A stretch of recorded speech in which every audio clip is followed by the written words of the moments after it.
Bonjour à tous et bienvenue dans cette nouvelle vidéo de préparation à la certification Java, dans laquelle nous allons parler du cast.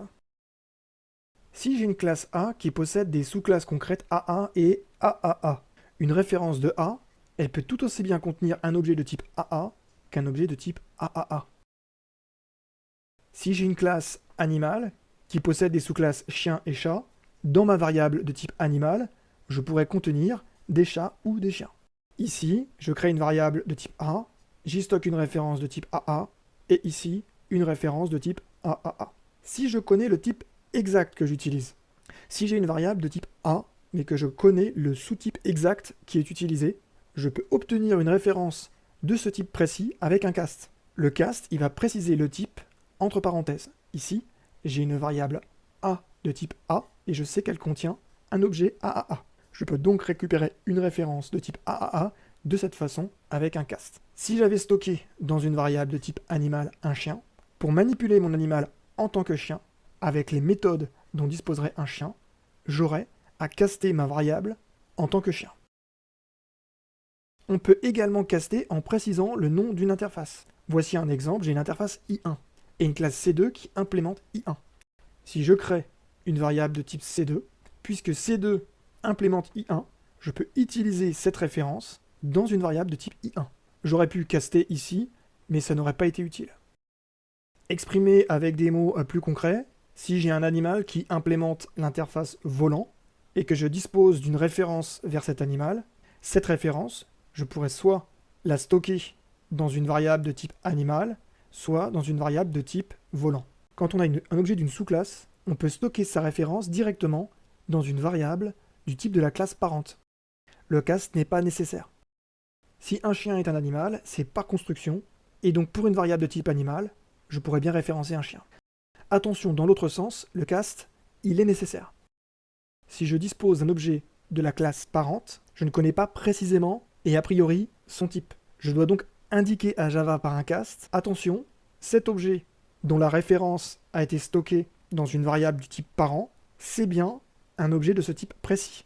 Dans ma variable de type A, j'ai la référence d'un objet AA. Si on essaie de caster des types qui n'ont pas de filiation, une erreur de compilation est générée. Si un cast n'est pas possible, car le type réel de l'objet ne correspond pas à ce qu'on attend, on obtient une erreur au runtime, la Javalang class cast exception.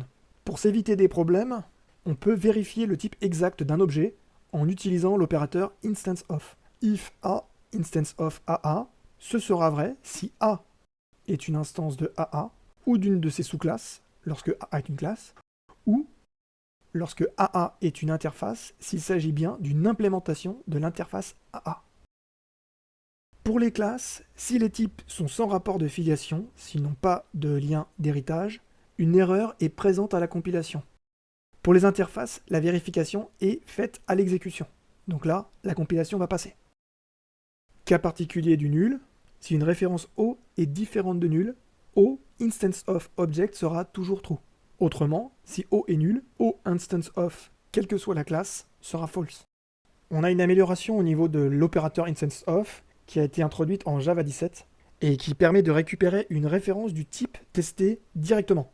Plutôt que d'écrire if objet instance of ma classe puis de caster mon objet avec ma classe, je vais directement pouvoir indiquer à la fin du instance of le nom d'une variable et cette variable elle sera directement du bon type, ma classe, et je pourrai l'utiliser sans avoir à caster préalablement. Passons à des questions. On considère trois classes A, AA et AAA. On considère également une instance AA de AA. Quelles expressions sont vraies?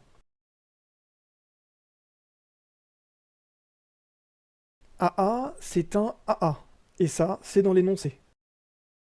Donc la proposition B, elle ne peut être que vraie. AA, il hérite de A. Donc un AA, c'est un A. Donc A est aussi correct. En revanche, les types AA et AAA, ils ont un ancêtre commun, mais pas de lien mère-fils. Donc C ne compile pas. Un AAA, ce n'est pas un AA. Nouvelle question. On a toujours nos trois classes A, AA et AAA. Et il y a quelque chose qui cloche dans ce code.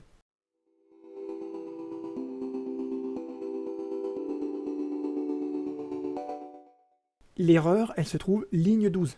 Quand Java manipule une référence de type AA, il la manipule uniquement en tant que AA. Donc si on tente de lui assigner une référence de type A, la référence qu'on a initialisée ligne 11, il ne va pas chercher à savoir s'il s'agit concrètement d'une AA ou d'une AAA, et on va avoir une erreur de compilation. Nouvelle question. Comment se comporte ce programme? On crée un objet de type AA. Ensuite, on teste notre référence avec l'opérateur instance_of. On cherche déjà à voir si notre A, c'est un comparable. On cherche ensuite si c'est un number. Pour terminer, si A n'est ni un comparable ni un number, on affiche something else. Ce code, il ne va pas compiler. A n'implémente pas comparable. Mais la vérification avec instance_of est correcte et retourne false. En revanche, en tant qu'instance de A, Java sait que A ne sera jamais un number. On a des types sans rapport de filiation. On a donc une erreur de compilation ligne 20.